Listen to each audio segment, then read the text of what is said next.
सिलीगुड़ी में बेटे ने मां की हत्या, खुद किया आत्मसमर्पण। नमस्कार दर्शकों, पश्चिम बंगाल के सिलीगुड़ी में एक दिल दहला देने वाली घटना सामने आई है, जहां एक बेटे ने अपनी ही मां की हत्या कर दी। इस वारदात से इलाके में सनसनी फैल गई है। घटना सिलीगुड़ी मेट्रोपॉलिटन पुलिस के प्रधान नगर थाना क्षेत्र के वार्ड नंबर 1 में घटी।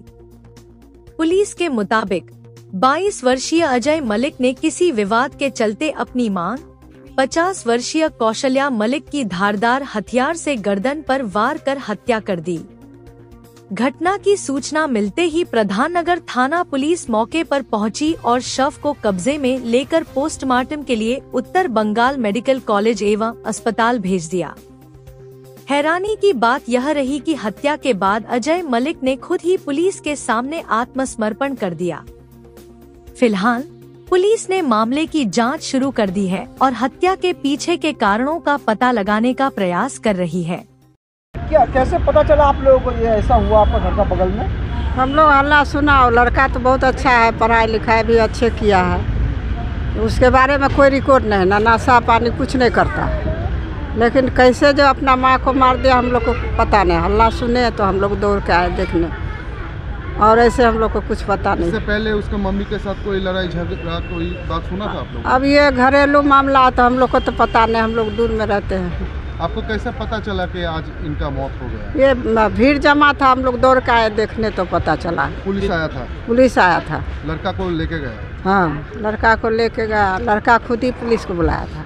अभी आपके मोहल्ले में ऐसा हुआ है, कैसा लग रहा है आप लोगों को अभी? अच्छा तो नहीं लग रहा है, कोई अपना माँ को मारते ना, अच्छा बात तो नहीं लग रहा है, लेकिन क्या करे, वो लड़का भी तो ऐसा नहीं था, सबके लिए ही अच्छा था वो लड़का। अब कैसे जो माँ को मार दिया ये मालूम नहीं। मुझे आपका नाम? मेरा नाम आशा झा।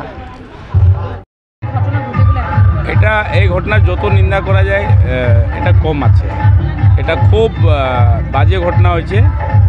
1 নম্বর আর 3 নম্বর ওয়ার্ডের যে বর্ডার আছে মানন্দা ব্রিজের ঠিক নিচে, যেখানে ডাবল ব্রিজ আছে, ওই যে ব্রিজের ঠিক নিচে এই ঘটনা হয়েছে। अजय मल्लिक ওর নিজের মাকে মেরেছে। মারার পর ও পুলিশকে নিজেই ফোন করেছে। ওর যে বাড়ি যেখানে, ওখানে যাওয়ার আসারও অসুবিধা আছে, ঠিক নদীর লাগোয়া বাড়ি আছে। জেনারেলি ওখানে লোক ওইদিকে মানুষ যায় না, ওই যে 3 নম্বর ওয়ার্ডে ওইদিকে খাটাল, এইদিকে যে ঘেরা আছে সেই জন্য মানুষ ওখানে যেতে পারে না। মিস্ত্রি মালিক আমাদের কর্পোরেশনের স্টাফ ছিল। অজয় মল্লিকের যে বাবা, ও 2-3 বছর আগে মারা গেছে। মারা যাওয়াতে 2 ভাই 1 বোন। অজয় মল্লিক বোনের বিয়ে হয়ে গেছে, বোন বাইরে থাকে, আর 2 ভাই এখানে থাকে। এই ছোট ছিল, কিন্তু অজয় মল্লিকের যত আমরা জানি ভালো ছেলে ছিল। ওর আজ অবধি মোটামুটি 22-23 বছর বয়স হবে ওর, কিন্তু ওর সম্বন্ধে আজ অবধি কেউ বলতে পারবে না, পাড়ার বা আশেপাশের মানুষ, যে ও কোনো আজ অবধি কোনো খারাপ কাজ বা কোনো নেশা বা কোনো উল্টা পুল্টাতে কোনো দিন যুক্ত ছিল। সেটাই আশেপাশে সবার কেউ বলতে পারছে না যে কি কারণে ওর নিজের মাকে মারল। এটা কোশ্চেন থেকে গেল। দাদা, এক ছেলে তার মাকে এভাবে খুন করা হলো, তো সেক্ষেত্রে যে পাড়া প্রতিবেশীর যে বাচ্চারা আছে তারা কি মানে জ্ঞানটা নিল? দেখেন, আমি আশেপাশে সবার সঙ্গে কথা বলছি, কিন্তু কেউ এই ঘটনাটা বলতে পারছে না, আর কেউ ওর বিরুদ্ধেও বলছে না যে অজয় খারাপ ছেলে, বা একটা হয় যে নেশা করে মাকে মেরে ফেলছে, কিন্তু ও নেশা করে না বা নেশা করতো না। নেশা করতো তো আশেপাশে মানুষ নিশ্চয়ই জানতো। এই জন্য কি পাড়া ইসলামের বস্তি এরিয়াতে যে কেউ কিছু করলে সবাই জানে, আশেপাশে মানুষ সবাই জানে, কিন্তু কেউ বলতে পারছে না। এখন কি কারণে মারলো এটা একটা কোশ্চেন থেকে গেছে। এটা ঠিক ভালোভাবে তদন্ত যদি হবে, পুলিশ নিয়ে গেছে ওকে, পুলিশই বলতে পারবে কি কারণে নিজের মাকে মারছে। থানার অন্তর্গত করছে প্রধান নগর থানা।